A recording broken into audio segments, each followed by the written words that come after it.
आज की हमारी सत्संग का जो विषय है वो बहुत प्यारा और बहुत इम्पोर्टेंट विषय है। उस विषय में हम ये जानेंगे कि इस संसार में कोई मरता भी है कि नहीं मरता। बहुत प्यारा विषय है। ये विषय इसलिए उठाया गया है क्योंकि साहिब की एक साखी है। साहिब कहते हैं कि माटी में माटी मिली, मिला पवन में पवन, मैं तो ये पूछूं पंडिता दोनों में मुआ है कौन। कि पंडित इस संसार में मरता कौन है? यह मरता भी है या कोई मरता भी नहीं? देखिए, मृत्यु पर हमने विषय इसलिए उठाया है क्योंकि हम भक्ति करते क्यों हैं? हमें मृत्यु का भय है। हमें लगता है कि मैं मर जाऊंगा, फिर मैं नरक में जाऊंगा, अगर मैंने उच्च कर्म किए तो मैं स्वर्ग में जाऊंगा, और अगर मैंने सत्य भक्ति की तो मैं सतलोक में जाऊंगा, अगर मैंने नहीं की तो मैं नरक में जाऊंगा, अगर नहीं की तो मैं 84 लाख जूनियों में भटकूंगा। हमें भय है। उस भय के कारण हम भक्ति करते हैं। उस भय के कारण हम कोई भी गलत काम नहीं करते। हम देखते हैं कि भाई मुझे ये कर्म नहीं करना है, ये कर्म नहीं करना है, ये पाप है, अगर मैं ये कर्म करूँगा तो मृत्यु होगी, उसके बाद मुझे हिसाब किताब देना पड़ेगा इस चीज़ का। तो हम में एक किस्म का भय है। तो इसी भय, मैं ये नहीं कहता कि भय करना गलत है, मैं आपको सही समझा रहा हूँ कि भय करना मैं ये नहीं कहता। साहिब की साखी साहिब कहते हैं कि डर पारस डर परस है, डर गरु डर ज्ञान, डर करे सो उबरे गाफल खावे मार। जो भय करता है वो ही उस सत्य को प्राप्त करता है, लेकिन भय हृदय से करना है। एक होता है भय, बस मुझे खौफ है, मैं ये काम नहीं करना चाहता, लेकिन एक दिल से हम कहते हैं कि नहीं, मैं तो इससे बहुत प्रेम करता हूँ, मैं ये गलत काम नहीं कर सकता। देखिए, एक हम किसी से प्रेम में होते हैं तो हम किसी दूसरी, कोई पुरुष किसी स्त्री से प्रेम करता है, ठीक है। जब वो उस स्त्री से प्रेम करता है तो वो किसी और स्त्री को देखता ही नहीं है। अगर देखता है तो सब में उसी को देखता है जिस स्त्री से वो प्रेम करता है, ठीक है। हाँ, अगर ऐसा नहीं है तो वो किसी स्त्री को देखता ही नहीं है। क्यों नहीं देखता है? क्योंकि वो अपनी स्त्री से प्रेम करता है। बात समझ में आ रही है? इसी कारण से अब मैं ऐसा तो नहीं बोल सकता कि वो अपनी स्त्री से डरता है इसलिए वो किसी और स्त्री से प्रेम नहीं करता। वो अपनी स्त्री से प्रेम करता है इसलिए थोड़ा उसे भय है, लेकिन ये भय प्रेम का भय है। उसके ऊपर वो स्त्री कोई हथियार लेके खड़ी नहीं हुई है, कोई उस पे जोर नहीं डाल के बैठी हुई है कि तुझे किसी स्त्री के पास नहीं जाना, लेकिन उसे कौन सी चीज़ बांध के बैठी है? प्रेम की डोर। और ये डोर वो नहीं है जो हमें कैद करे। मैंने सुना है कि इश्क की डोर एक ऐसी डोर है जिससे आशिक कभी भी मुक्त, आज़ाद नहीं होना चाहता। वो चाहता है कि ये डोर, महबूब की जो डोर है, ये हमेशा मेरे हाथों में बंधी रहे। देखिए, मैं पता नहीं किधर जा रहा हूँ, विषय इसी पे आ रहा है तो इसी को ही आगे लेके चला गया। तो हमें भय करना है, मैं ऐसा नहीं कहता कि भय नहीं करना, लेकिन सत्य भय करना है। एक तो भय, हमें बस यही बात समझानी थी जो मैंने आप वार्तालाप पीछे सत्संग करेंगे तो आपको बात समझ में आएगी कि मैं कहना क्या चाह रहा हूँ। तो हमें उस परमात्मा की भक्ति भय के कारण नहीं करनी, हमें उस परमात्मा से प्रेम है इसलिए भक्ति करनी है। हमें उस सत्य को जानना है इसलिए हमें भक्ति करनी है। हमें ये नहीं है कि भाई मैं नहीं जानूंगा तो मैं नरक में जाऊंगा, वो उस तरह का भय नहीं करना है। उसी भय को ख़त्म करने के लिए मैं आज ये सत्संग कर रहा हूँ, ये आपको बात समझा रहा हूँ कि साहिब कहते हैं कि संसार में कोई नहीं मरता है। तो प्रथम हम बंदगी करते हैं, आगे सत्संग को शुरू करते हैं। तो बंदगी मेरे सदगुरु कबीर साहिब को बंदगी मेरे धनी धर्मदास साहिब को बंदगी गुरु नानक देव साहिब, गुरु अंगद देव साहिब, गुरु बीखा साहिब, मलुकदास साहिब, गरीबदास साहिब, रविदास साहिब, अचरू राम साहिब, दादूदास साहिब, बन्नानाथ साहिब, बुल्ले शाह सरकार, सूफी शाह इनायत, मेरे सदगुरु विशनदास, सदगुरु ब्रागदास, सदगुरु गिरदाई दास, सर्वे संतों को बंदगी, सकल हंस को बंदगी, साहे बंदगी सतनाम। तो विषय था कि संसार में कोई मरता भी है कि नहीं मरता। तो साहिब कहते हैं कि माटी में माटी मिली, मिला पवन में पवन, मैं तो ये पूछूं पंडिता दोनों में मुआ है कौन। कि पंडित, इस संसार में मरता कौन है, कि कोई मरता भी है कि नहीं। कि हमें ये लगता है कि भाई हम भय के कारण जो है भक्ति करते हैं, लेकिन ये तो साहिब ने हमें इस चीज़ से मुक्त होने के लिए हमें ये कहा कि भाई तुम्हें भक्ति करनी है, लेकिन भय के कारण नहीं करनी, जागृत होकर करनी है। और ये समझना है कि तुम मरते नहीं हो। तुम तो क्या, ये संसार भी नहीं मरता, ये तत्व भी नहीं मरते। इसी बात के लिए साहिब ने कहा कि माटी में माटी मिली, मिला पवन में पवन, मैं तो ये पूछूं पंडिता दोनों में मुआ है कौन। कि पंडित कि लोगों को उलझाओ नहीं, लोगों को सत्य बताओ, लोगों को ये बताओ कि तुम्हारी आत्मा अजन्मा है, आत्मा का जन्म नहीं होता, आत्मा अकर्मी है, आत्मा को कोई जला नहीं सकता, आत्मा को डुबा नहीं सकता, आत्मा भी नहीं मरती, वो सिर्फ और सिर्फ जन्म लेती है।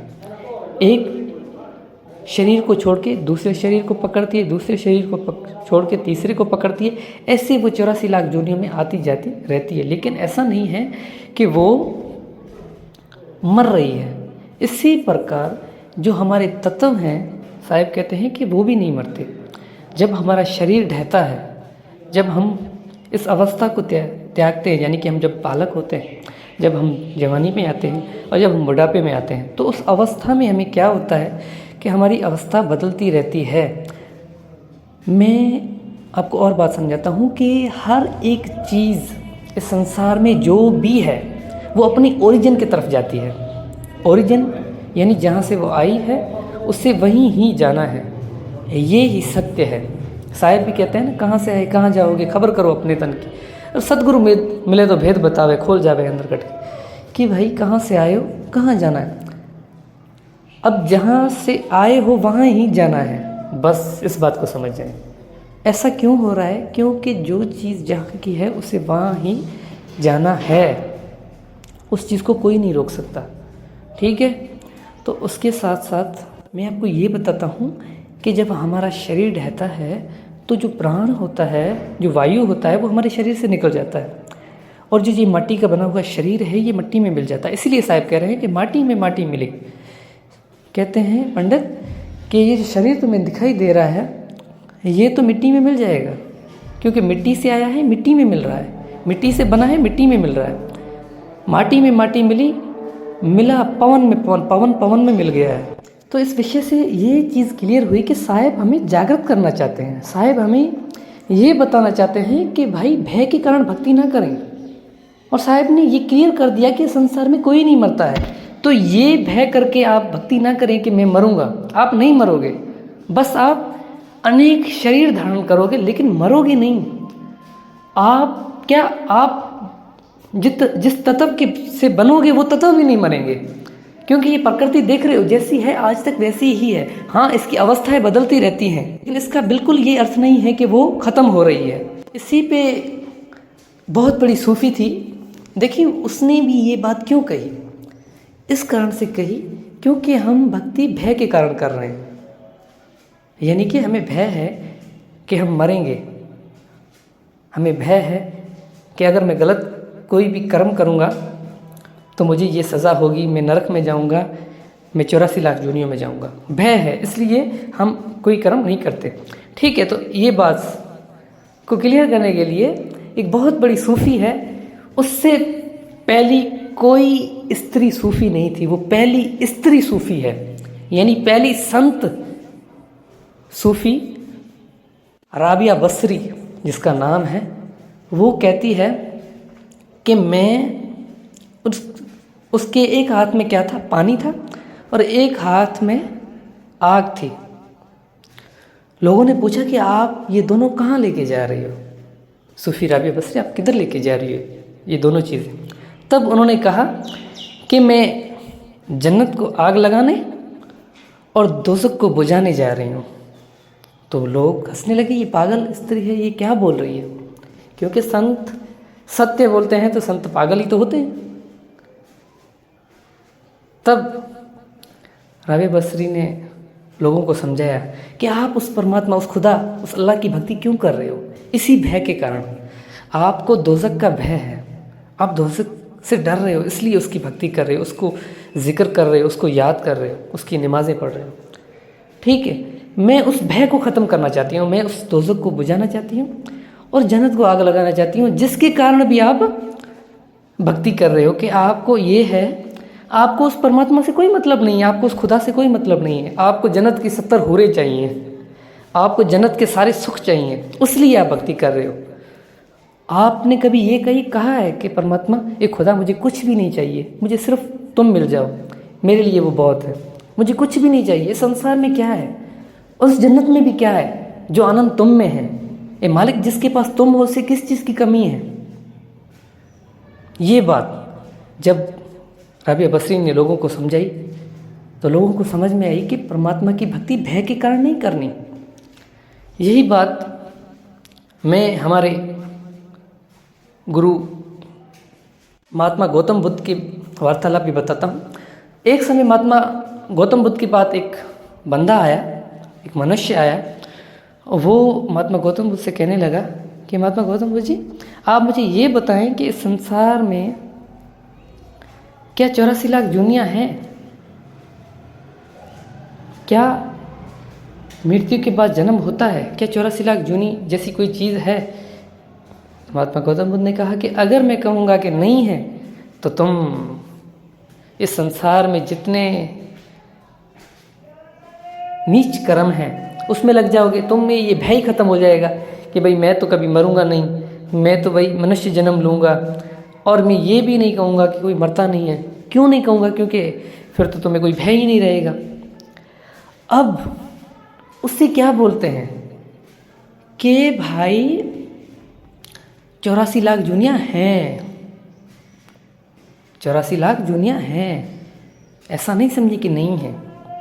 हमारा शरीर तो हमें धारण करना पड़ेगा, अनेकों जो शरीर हैं वो तो हम धारण करेंगे, उसे कोई नहीं रोक सकता, लेकिन मरेगा कोई नहीं, आप मरोगे नहीं। हम जो शरीर धारण करते हैं वो कर्मों के कारण करते हैं। महात्मा गौतम बुद्ध वहाँ पे उसको समझाते हैं कि आपको ये मनुष्य जन्म मिला है, ये भी आपके पिछले कर्म के कारण मिला है। आपने पिछले जन्म की उनकी वार्तालाप बताते हैं। देखिए, ये बात तो मैंने आपको इसलिए कही कि भाई हमें ये भय है कि हम मरेंगे, हमें ये भय है कि हम 84 लाख जूनियों में जाएंगे, हमें ये भय है कि मृत्यु एक समय आनी है, हमें ये भय है कि हम नरक में जाएंगे। तो भाई इस सारी चीज़ों को छोड़ दें, जागृत हो जाएं, परमात्मा से सत्य से प्रेम करें, ये देखा देखी भक्ति ना करें, ये लोगों को देख देख के भक्ति ना करें। अगर आपका हृदय कहे तो भक्ति करें, नहीं तो ना करें। भाई परमात्मा ने कोई आपको जोरी खींच के अपने पास नहीं लेके जाना, वो आपके हृदय के ऊपर है। अगर आपका हृदय चाहेगा ही नहीं, उससे प्रेम ही नहीं करता, तो परमात्मा क्या करेगा? जो आपका हृदय कहे बस वो करें। मैं तो भाई ये कहूँगा, मैं किसी को भी ये नहीं बोलूँगा कि आप ये करें, आप तो ये हो जाएगा, नहीं तो ये हो जाएगा, कुछ भी नहीं। हमारा काम है सिर्फ जागृत करना। जागृत होना तो आपका काम है ना। आप जागृत होना ही नहीं चाहते तो मैं क्या कर सकता हूँ? मैं कुछ नहीं कर सकता। आप जागृत खुद होगे, आप अपने आप को मुक्त खुद करोगे, आप सत्य को प्राप्त खुद करोगे। तब करोगे जब आपके हृदय में लगन होगी, तब करोगे जब आप उस सत्य से प्रेम करोगे। तो भाई इस चीज़ से निकल जाएं कि संसार में कोई मरता है, संसार में कोई नहीं मरता है, लेकिन हर एक चीज़ एक ना एक समय अपने ओरिजिन पे जाएगी। लेकिन ये तत्व, ये शरीर बदलते रहते हैं, ठीक है, और हमेशा अपनी ओरिजिन से जाके मिल जाते हैं। आत्मा, आपको क्या लगता है कि आत्मा कभी उस सत्य से नहीं मिलेगी? आज नहीं मिलेगी, कल नहीं मिलेगी, परसों नहीं मिलेगी, 100 साल के बाद, 1000 साल के बाद, कभी ना कभी तो मिलेगी। कभी ना कभी तो उसे अपने उस प्रीतम के पास जाना है, कभी ना कभी तो वो इस संसार से तंग होगी, कभी ना कभी तो उसे लगेगा कि मुझसे कुछ छूट रहा है, कोई मेरा है, कोई मेरा प्रीतम है, कोई मेरा मालिक है, मुझे उसके पास जाना है। कब ना कभी तो हमें अपना घर याद आएगा। कितना दिन हम दूसरों के घर में रहेंगे? कभी ना कभी तो हमें अपने घर जाना है ना। तो बस यही सत्संग का विषय था। और बहुत प्यारा विषय था, आपको सत्संग समझ में आ गई होगी। तो आज के लिए बस इतना ही। साहिब बंदगी सत्य।